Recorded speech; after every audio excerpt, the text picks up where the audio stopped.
Welcome to Native America Calling. From Studio 49 in Albuquerque, I'm Harlan Secatero. The Human Consciousness Project is launching the world's largest scientific study on what happens when we die. The study is called AWARE, and it will probe the relationship between mind and brain during clinical death. The results may revolutionize medical care of critically ill patients and provide profound universal implications for our understanding of death and the great mystery of what happens when we die. What does the native world have to offer to this conversation? Are our beliefs as valid as any other? Join us as we discuss what happens when you die right after National Native News.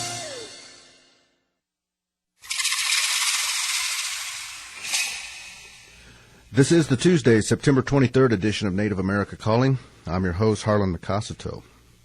What happens when we die? To many native tribal people, this is sometimes referred to as the Great Mystery, because there are a lot of unknowns about what happens when we die. Although, like many other cultures and religions around the world, native people certainly have our thoughts and our beliefs about the afterlife. Now, there's a new study being launched by a group called the Human Consciousness Project, and it's being called the world's first and largest study ever on death and near-death experiences. Now, when you think about this, I mean, there are different beliefs when it comes to Christianity, who are granted salvation. Christians are granted salvation and eternal life through the acceptance of Jesus Christ as their Savior. And there are other beliefs when it comes to Islam and Hinduism, Buddhism, and many others. The list goes on and on. But today, I'd like to get your thoughts on this subject. And because, like I say, Native people, we have our own beliefs about the afterlife. And these are still being passed on today. And I want to ask you if you feel that Native beliefs are as valid as any others. And also, do you think that a scientific study will be able to come up with any conclusive findings? What could they possibly reveal? We're gonna find out. Okay, we're gonna be asking, what happens when we die, and we're going to unlock all the secrets today. The great mystery will be revealed. Now, seriously, this is a very taboo subject for many tribal people. We acknowledge that.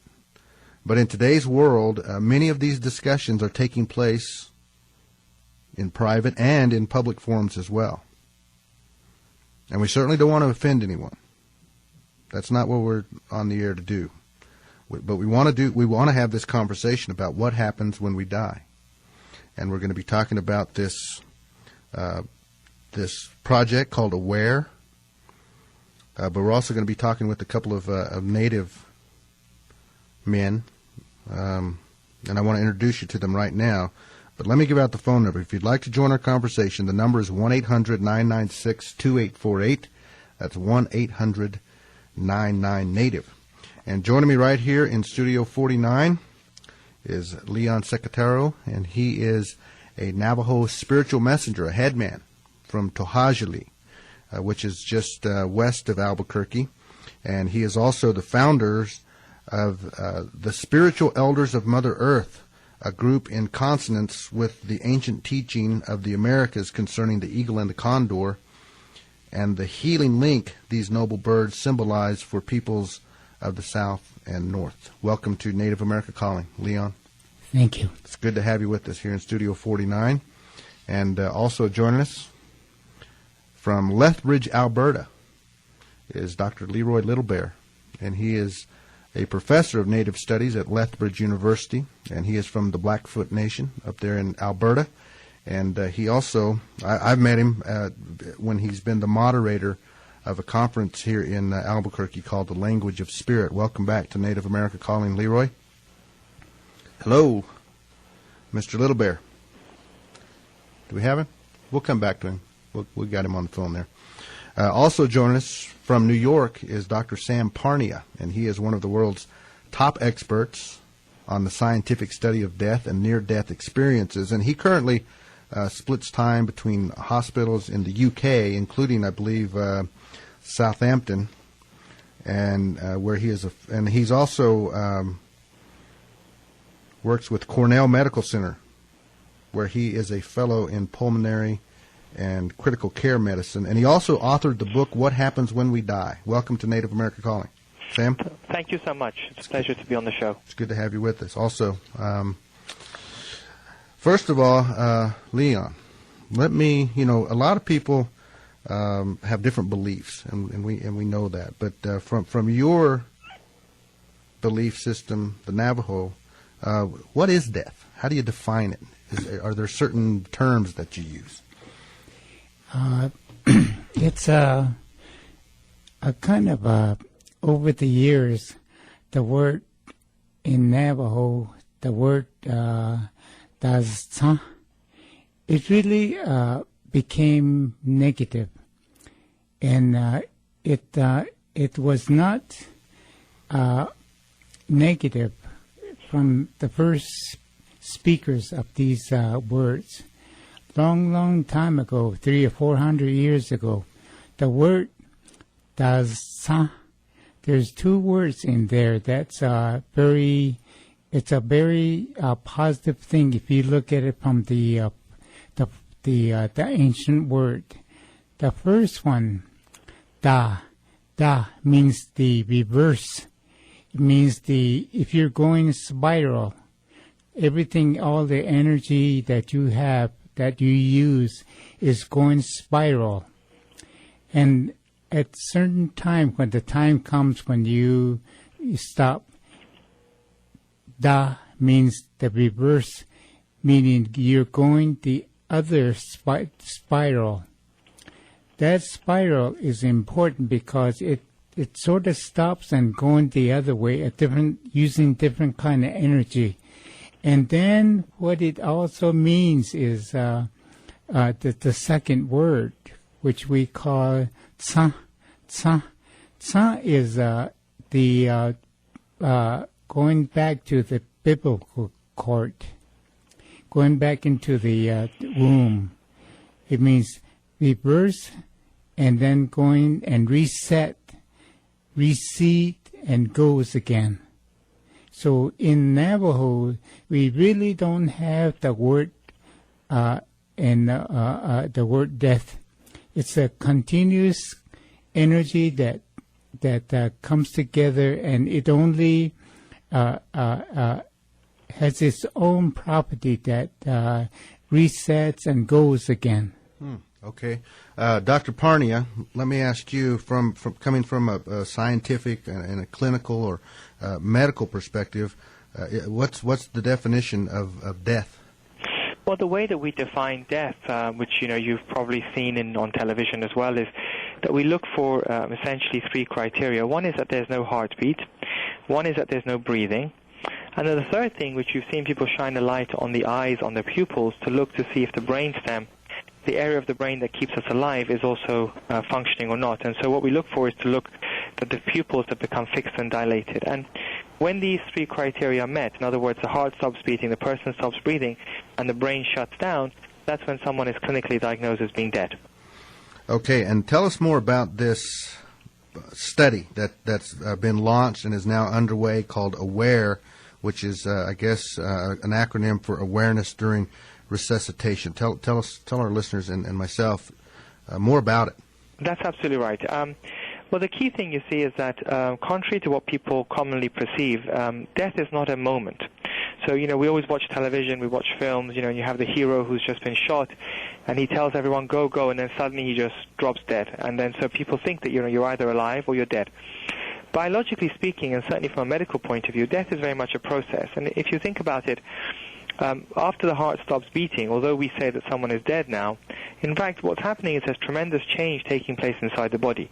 As a consequence of a lack of blood flow to the brain cells initially go into a shock, into a panic kind of mode, and then within a few minutes they start to undergo damage and change, such that eventually, over a period of time, the cells die off, and actually with time they even disintegrate. And then ultimately, if you follow the process over a few days, then you see that the body itself starts to to be lost as well, and we're then eventually left with just a skeleton. So death is very much a process that begins when the heart stops. The question, though, that we're interested in asking, which is really what fundamentally matters, is what happens to the person, what happens to the mind and the consciousness after the heart has stopped. Do we lose our mind and consciousness immediately after the heart stops? Is it a few seconds, a few minutes, tens of minutes, or over an hour after the heart has stopped? And of course, at this point, scientifically, we don't really know when that happens. But what has been shown, as you would expect, is that when you study the brain in people who've gone through clinical death, whose heart has stopped, that there is no brain activity going on because there's no blood flowing into it. And however, if you then look at other studies carried out where we look at what people experience during that time, consistently we find that 10 to 20% of people who've gone through clinical death and been brought back to life will report some kind of activity of their mind or consciousness. So the big question is, does your mind and consciousness basically continue for a period of time during death or not? And AWARE is the world's largest study which aims to understand what happens when we die. And it's a collaboration of over 25 medical centers predominantly in the UK and in the US. And we're looking at various ways to study the brain as well as the human mind and consciousness during clinical death to see what happens. Thank you, Dr. Parnia. And Leon, you were the subject of a story here that I'm looking at called Journey Among the Windwalkers. It says Grandfather Secatero recovers from a stroke, and this happened back in February of 2007. You experienced a stroke. You eventually lost consciousness, and I was hoping that you could tell us about that experience and sort of talk about Sam's comments just there about whether or not we lose consciousness and the separation between mind and body. I think it really there's a different path that for a while, I don't know how many seconds or so, I think your body begins to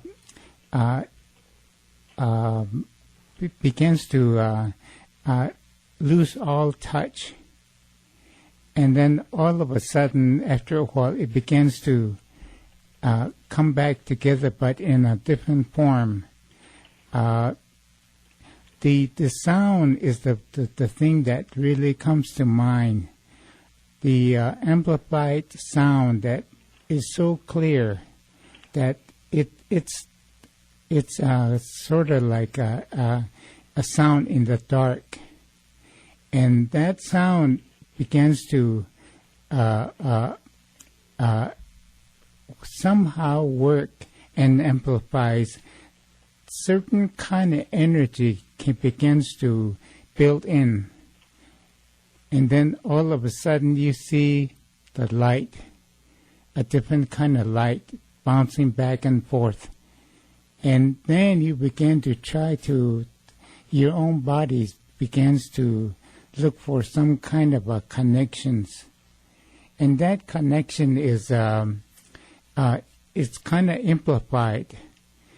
And then slowly the light begins to be brighter and brighter, and that this is the first time the colors come in, but the different colors, not only what we see now when we're alive, but the other side when there's when it comes, it's psychedelic, and after a few seconds, maybe 3, 4, 5 minutes, something happens where this light begins to organize. The sound begins to organize, and then you can hear things here and then way far. You can hear the earth, you can hear the sky and the water. You can really hear the water dripping and floating and flowing. And then it begins to take its own. I couldn't understand it, but maybe a direction. What different kind of the dimension there are? It begins to take one or maybe two, and stays within that focus for some time. Let me give out the phone number once again. And today we're talking about what happens when we die. And we have with us here in the studio Leon Secatero. He is from the Canyoncito Band of Navajo. He's a head man, a spiritual man from the To'Hajiilee community. And he's also a founder of the Spiritual Elders of Mother Earth. And you just heard him talking about his story of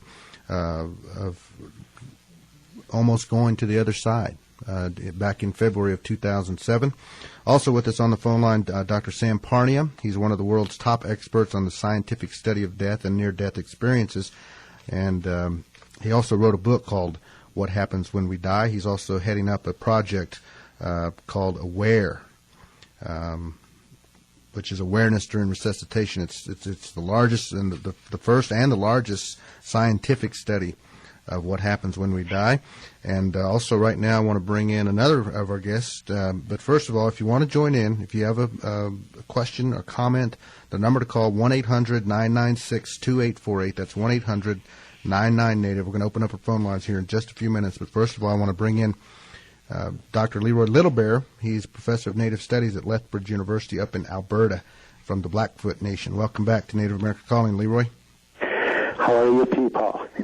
Sorry for the mix-up, but we're here now. Yeah. And Leon is here. How are you, Leon? Hello. And we have Dr. Sam Parnia also as well, Leroy. Let me ask you, we started off talking a little bit about, whether or not death is a moment or a process. Is it a journey? Leroy, what are your thoughts? Well, first of all, let me preface what I'm going to say with the following.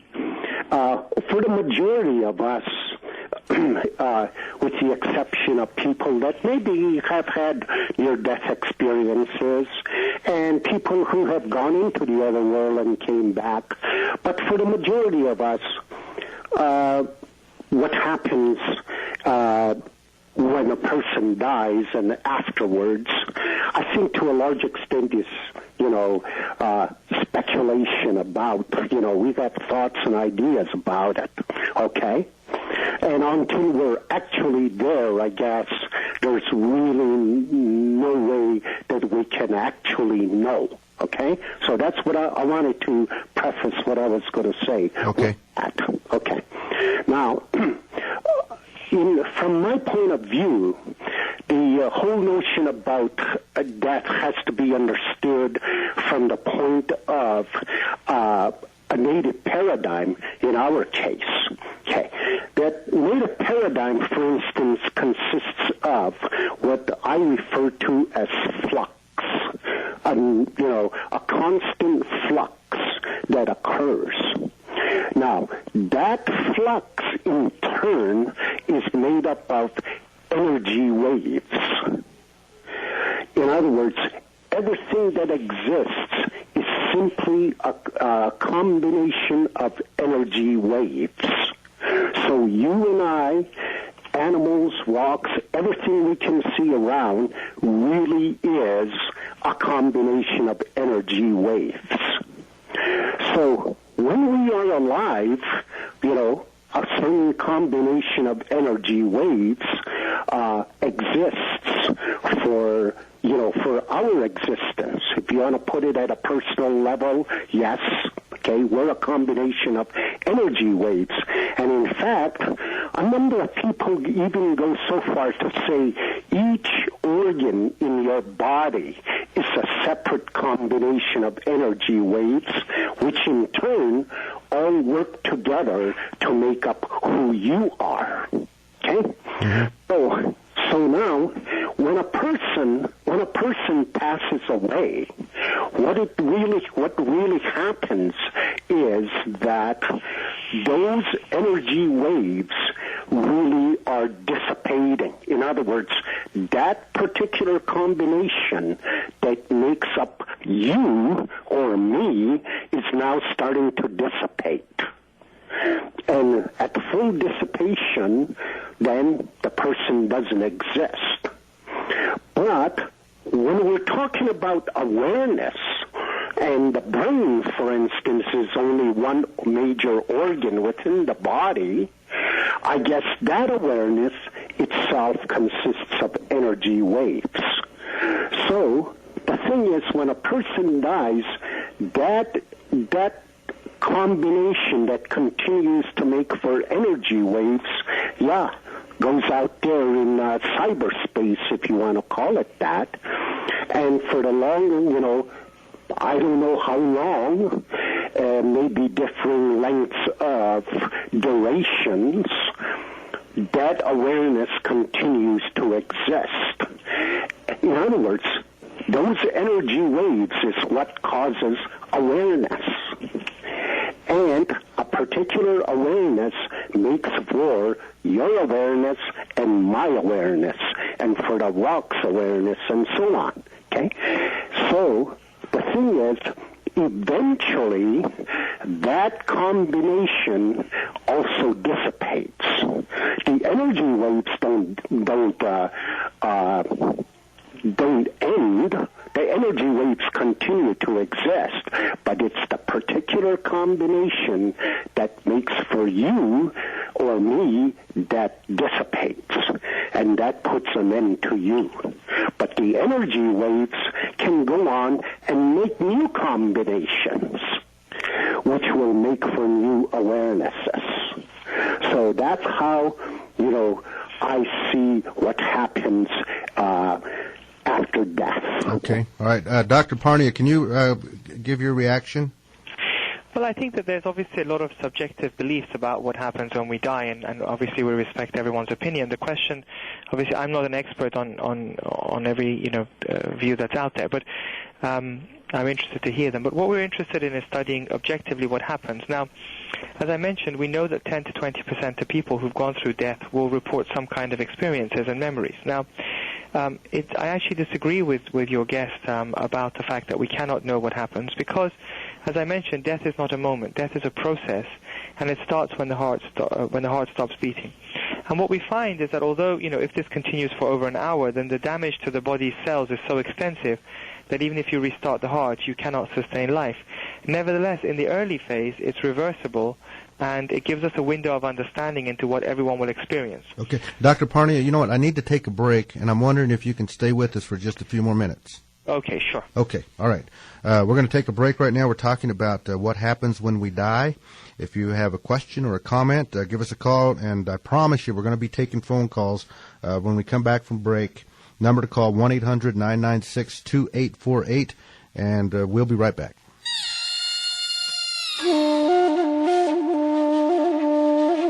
Rosebud Sioux author Joseph Marshall has released his second book in his acclaimed Lakota Western series.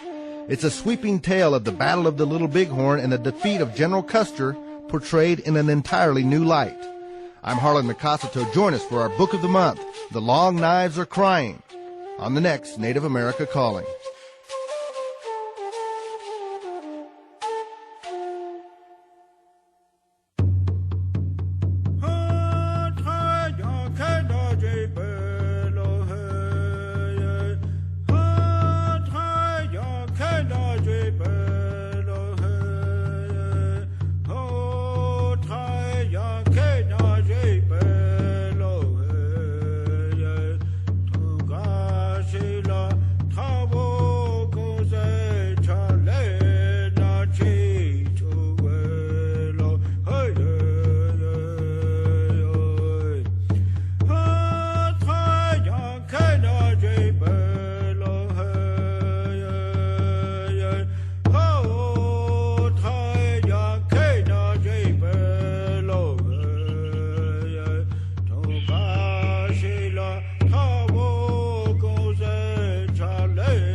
Hi, I'm John Harrington. I'm a Chickasaw citizen and a former NASA astronaut. Are you interested in supporting the representation of American Indian and Alaskan Natives in engineering, science, and technology fields? Now is the time to join the American Indian Science and Engineering Society. This year we are celebrating over 3 decades of removing the academic barriers for Native students. With over 2,000 students and 15,000 alumni, ASIS invites you to complete the circle by giving back to our community and enhancing the future of generations to come. For more information, visit asis.org.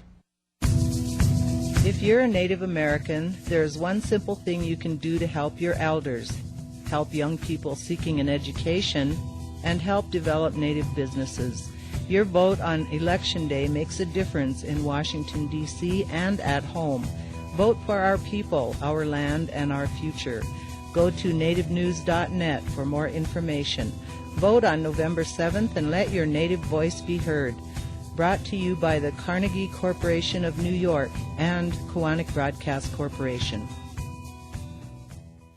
Welcome back to Native America Calling. I'm your host, Harlan Macasato. I'd like to say hello to our listeners tuned in to KTDB in Pine Hill, New Mexico, KCUK in Shivac, Alaska, and KSUT, Southern Ute Tribal Radio. And today we're talking about the Great Mystery. And we're asking, what happens when we die? And there's a new study going on. In fact, it's been reported as the world's largest study on near-death or out-of-body experiences. It's called AWARE, or Awareness During Resuscitation. It involves a collaboration of 25 major medical centers through Europe and Canada and U.S., and will examine some 1,500 survivors of cardiac arrest. And, but what are your tribal stories or your beliefs on what happens when we die? Do you believe in an afterlife? And do you believe that Native beliefs are just as valid as any others? Give us a call if you'd like to join in. If you get a busy signal, keep trying. The number is 1-800-996-2848. That's 1-800-99-NATIVE. And on the phone line with us from New York is Dr. Sam Parnia. He is one of the world's top experts on the scientific study of death and near-death experiences, and he also authored the book, What Happens When We Die. Welcome back, Sam. Thank you. Yes, and also in the studio here is Leon Secatero, and he is the head man for the Dehajali community, the Navajo, the Canyoncito Band of Navajo, and he's also the founder of the Spiritual Elders of Mother Earth. Welcome back, Leon. And also with us from Lethbridge, Alberta, is Dr. Leroy Littlebear, and he's a professor of Native Studies at Lethbridge University, and he's from the Blackfoot Nation. Welcome back, Leroy. Thank you. Okay. Let's see. I want to go to the phone lines right now. I want to bring in our first caller, Oliver, who's up in Santa Fe, listening on KUNM. You're on the air, Oliver. Hi, everybody. First of all, thanks, Harlan, for putting on this show. I think it's amazing whenever we can study something that has one foot in the science aspect and one foot in the spiritual or mystical aspect. I think it's great. My question for Dr. Parnia deals with the glial cells in the brain, which they're not neural cells, but they're thought to suspend the neural cells within the brain.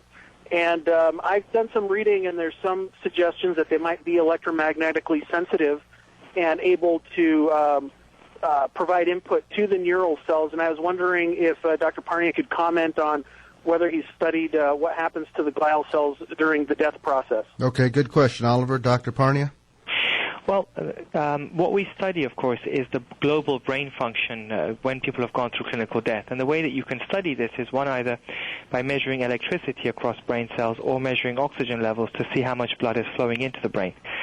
In general, the studies that have been done of the brain obviously don't focus on individual cells, but they look at the brain as a global organ, and they usually have studied this using electricity to see if electricity is being generated, as well as trying to see what happens in terms of blood flow inside of the brain. And they will generally show that the brain function as an organ ceases. Now, if you then go and study what happens to the cells, obviously the cells that are deprived of oxygen, whether they're glial cells or the actual brain, the neurons themselves, start to undergo change and then eventually die through one of two different mechanisms. Either they implode, a process called apoptosis, or they explode, a process called ischemic cell death. But it's a consequence of a lack of blood flow that this happens. Okay, Oliver? Okay. Any comment? Well, not really. I guess, my brother-in-law is working in Los Alamos on a simulation of the human cerebral cortex, and we talk a lot, and it turns out that, I guess, study of consciousness is an extremely controversial topic, and he had to avoid it like the plague, or nobody would fund his research Right. So I asked him about the glial cells, and he says there's enough complexity going on with the brain with just studying the neurons that they're not really interested right now in those. But maybe in the future something will turn up. I don't know. Okay. Oliver, thanks for your call. From Santa Fe. Dr. Samparni, I know you need to get on to some other business. We appreciate you being on the program today. Thank you so much. Good to be there with you. And the project is called AWARE, and it's awareness during resuscitation. You'll see it more. There was an article in Time magazine, and there's also a link to the Human Consciousness Project on our website if you want to find out more about it. And if you want to join in, give us a call. 1-800-996-2848 is the number. That's 1-800-99-NATIVE. And let's go to Mishkwagishik up in Lakota Ray, listening on WOJB in Wisconsin. Welcome to the program. Bonjour. Bonjour. I'd just like to share with everybody that you're all going to die someday. So it's all up to you to recognize who you are. It has to do with understanding that you will never figure out death. You can be a genius, you can be a scientist, you can be an engineer. It's one of those things that Gitchimani, the Great Spirit, has for us as human beings. We will not be able to figure out death. It's meant to be that way, and that's our understanding. Why? Because we're at a time now, we're living in a time of prophecy. So as Anishinaabe people, we have something to give and offer us at this time to the Ashkenazi Zinc. The people of color will be coming to us. We have something. It's called the Ogitchida Niwi Wind Ceremony. It's a sun dance. So what that represents is actually dying. When you go without water for 4 days, without food for 4 days, you begin to die. So that's part of our understanding and our teachings as our Ogitchida Niwi Wind Ceremony. It's a ceremony for everybody, but in the same sense, it's not for everybody, but everybody benefits. As we've been told, many are called and few are chosen. We understand that scientific means to an end, but what happens if there is no end? That's what I'd like to share with our scientists and the people who are out there in those programs and those and those people who are studying all that. Those programs are set up for failure. Otherwise, you'd be out of a job. In those simple terms. So what we have to offer is a way of life. Our brothers told me that in a good, positive way, another old get you down brother, and you talked about life on the other side. On the other side, then he looked at me square in the eyes and he says, brother, you're already there. So who's really on the other side? That's what I want to know. Who can answer that question? So. Yeah, that's the question. Right. Yeah. But let me ask you this: is there certainly we don't? There's a lot of unknowns, like I mentioned in the beginning, and right. But there are beliefs that we have. Is part of the Anishinaabe belief that we will get to see our ancestors, our relatives, our loved ones, when we go on? That we can prove that to you. You can do that. We have our ways. We call our Jibai ceremony, and that's specifically just to get in contact with the other side. So we do have ceremonies, and the truth of the matter, we can prove it. But people have to have that test of faith. And our understanding is, if you could answer these 4 simple questions, and it's deeper than your name when I ask you this, I'll go through them real quick. It's who you are, truly, who are you? Second question is, where do you truly come from?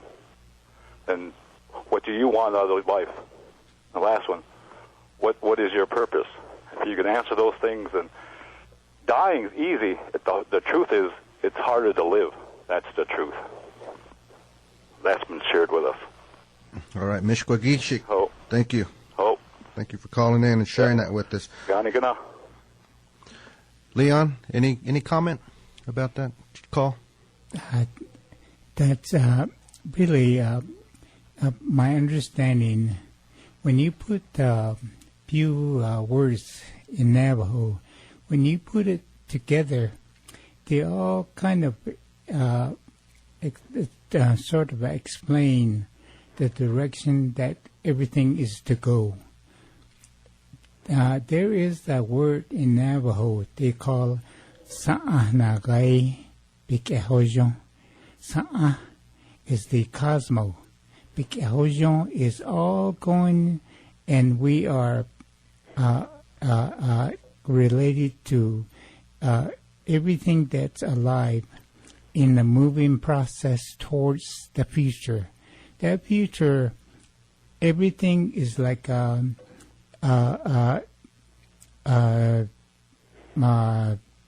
black hole going in that direction. That's forever. So when you look at this thing in the process, nothing is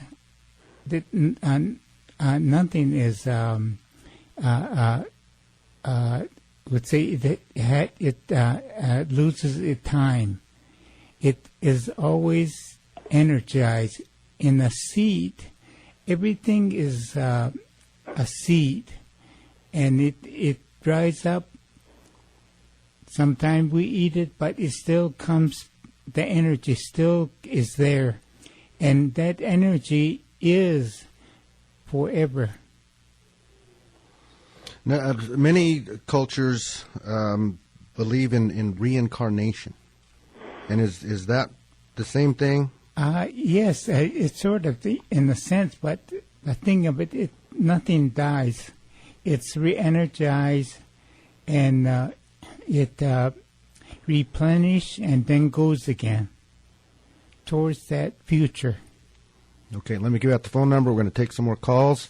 We're talking about what happens when we die, and what is your definition? What is your tribal or native definition of death? Because for some communities, you don't have to stop breathing, or your heart doesn't have to stop to be considered dead. What do you think about that? Also, what do you think that what we do in this life determines our status in the afterlife? All right. Give us a call if you want to join in. 1-800-996-2848. That's 1-800-99-NATIVE. I want to go to the phone lines. Let's bring in Nastasia, who's up in Bethel, Alaska, listening on KYUK. Good morning. Good morning. Thank you so much for putting up with my patience. I just need to share an experience of what I best description of it is peaceful death. This was like, my daughter's 21 years old, and she was at somewhere between 3 and 4 years old then when I had this experience, and I was in the process of, I was taking care of a very close lady friend who was dying of fallopian tube cancer at a local hospital here. And we call it Samyo, you call it God in English. Plowed me through in a dream into this crystal bright light, and it didn't engulf me all the way, but I believe and trusting with all my faith that when it had engulfed me completely, I would have been dead.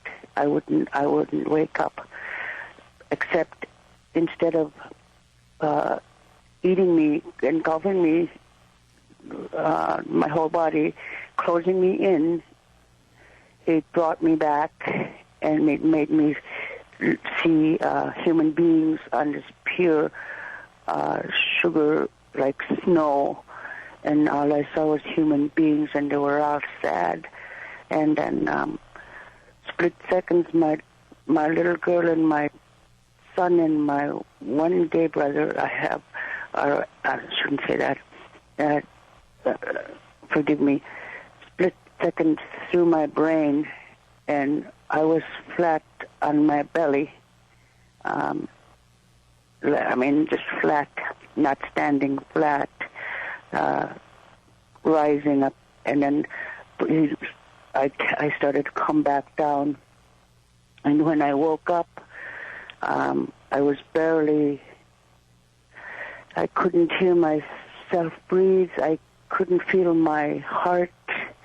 And so I started to get up, and then I started to go back, and then I stood out, went into my living room, and sat on the recliner, and I was looking around at the human nature. I was so amazed that I was a human being, and all these objects around me, the walls and my pictures and my furniture, everything around us that we survive with and eat with and sleep with and blah, blah, blah. Anyhow, I looked at the watch, the clock on the wall, and it was 5:30, and then I started to look around, and I looked at the picture of, I was thinking of praying, how to come back into my body, and then it was 5:30 then, and I couldn't speak. I couldn't make up one single word, and I looked up at this picture of Jesus with the thorns over his head. It was just a sad-looking face, a gift from a lady friend, and that's all, Lucy Crow. And I just spoke in tongues for an hour and a half. I'm one of those Pentecost, so-called, and Spirit-filled 38 years ago, and I've experienced a little bit of everything, spiritual laughter and speaking in tongues and rolling and Nastasia? dancing. Anyhow, it's ended now, and this was just before I took care of a lady friend who was dying at the hospital, and I just needed to share that I felt truly brave when you mentioned the subject death. Okay. And then one last scripture of that I'd like to share in one of my Bible studies a long time ago. I ran into a scripture in the Bible that says something like, in the line of words, I wish I could find it, that God's last enemy is death, and when he returns, he's not going to be full of mercy and grace. He's going to be pretty mad, and he's going to stomp at death with his feet and kick him into the lake of fire. That's about it. Okay, Nastasia, thanks for your call from Bethel, Alaska.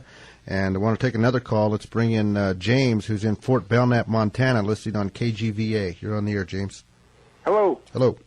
Today I'd like to share some. I had a bypass in, I think in 2001 or 2, and during that time I had some real problems, but my heart stopped, and they gave up on me.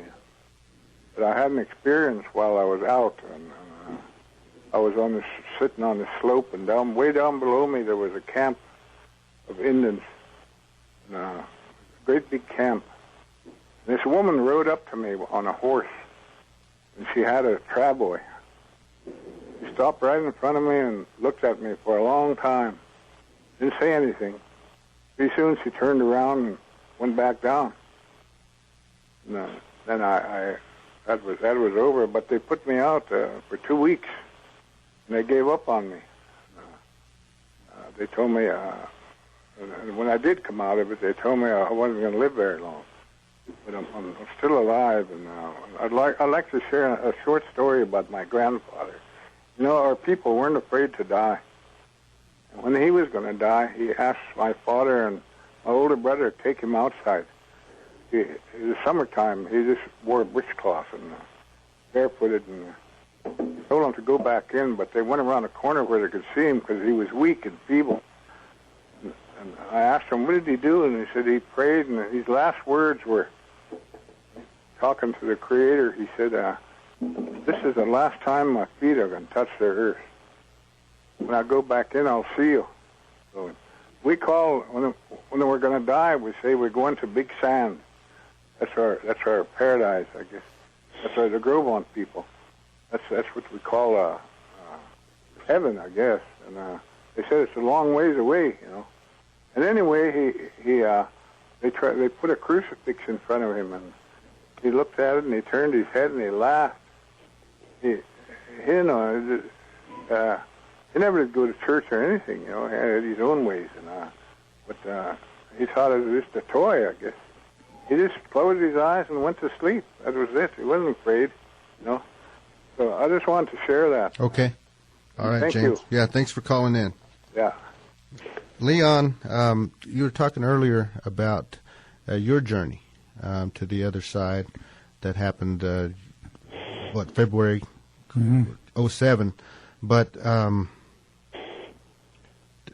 what brought you back in your mind? And let me ask you this: when a person goes through this, what's it like to come back? And is it more important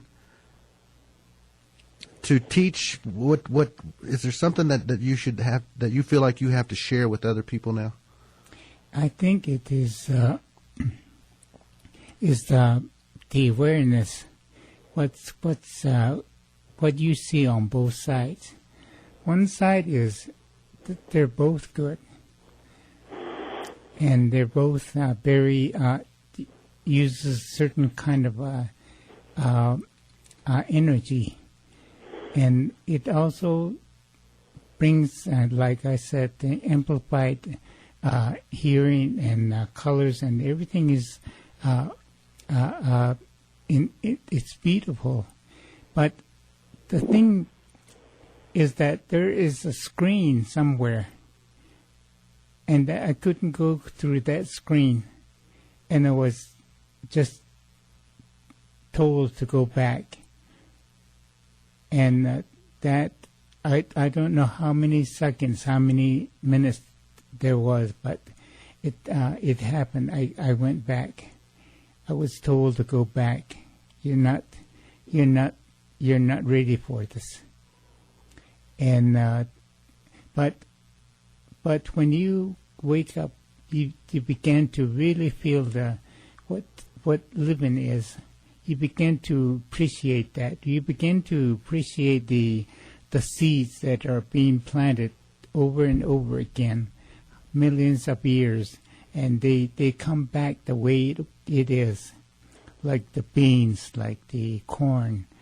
There's certain security in there that it will be the same hundreds of years from now, and so forth. So you begin to really feel the goodness of what is here, and you begin to really enjoy that, and you begin to really appreciate all the things that goes towards that future that I was talking about. Okay, Leroy, let me get some of your comments. Yeah, what I've heard is very interesting, and I was wanting to respond to, was it Parnham? Parnia, yeah, Dr. Parnia. Uh-huh. Yeah, and I think his study that he's doing where, to a large extent, I think was speaking to simply kind of like the death of the body. Right. And I'm, in my view, it's kind of more like maybe a 2 or maybe even a 3-stage process. I agree with him that death is a process, but I think it's more like 2 or 3-stage process. And I would, in my view, this notion about energy waves being, is what makes up everything, including awareness.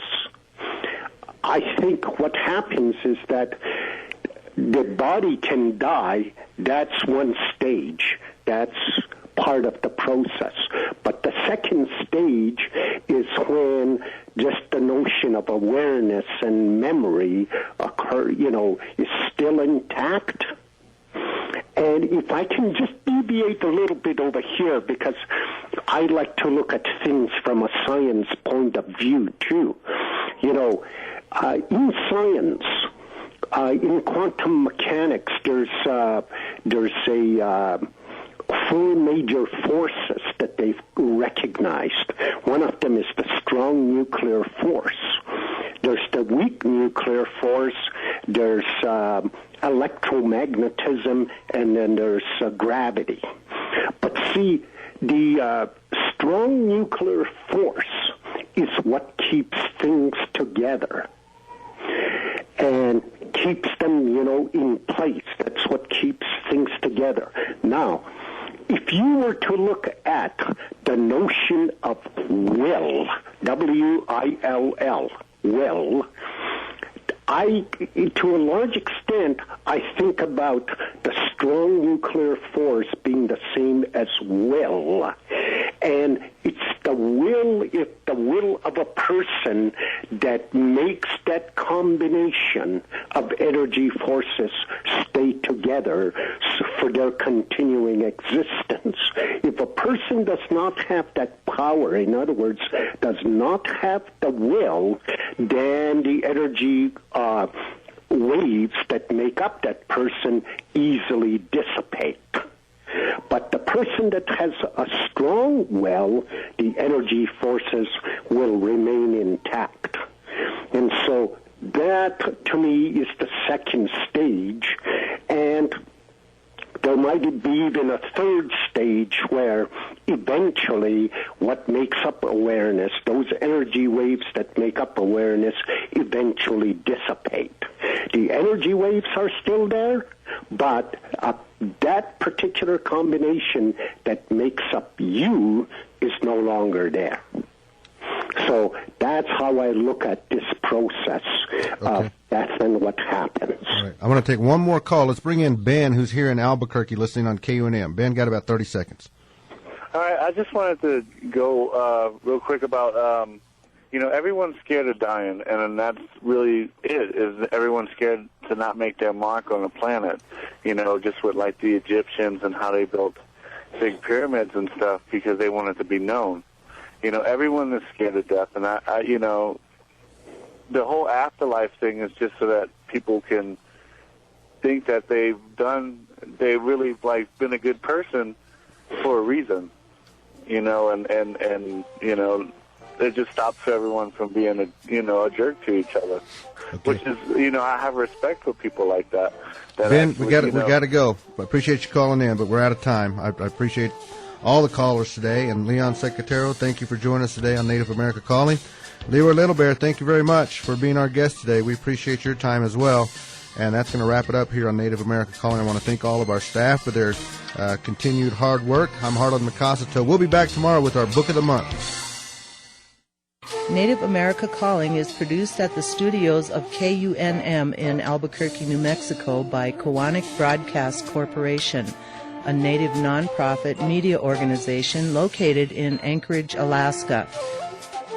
Funding is provided by the Corporation for Public Broadcasting and the Ford Foundation, with additional support from the University of New Mexico. Music is provided by Brent Michael Davids. Visit us at nativeamericacalling.com. Native Voice One, the Native American radio service.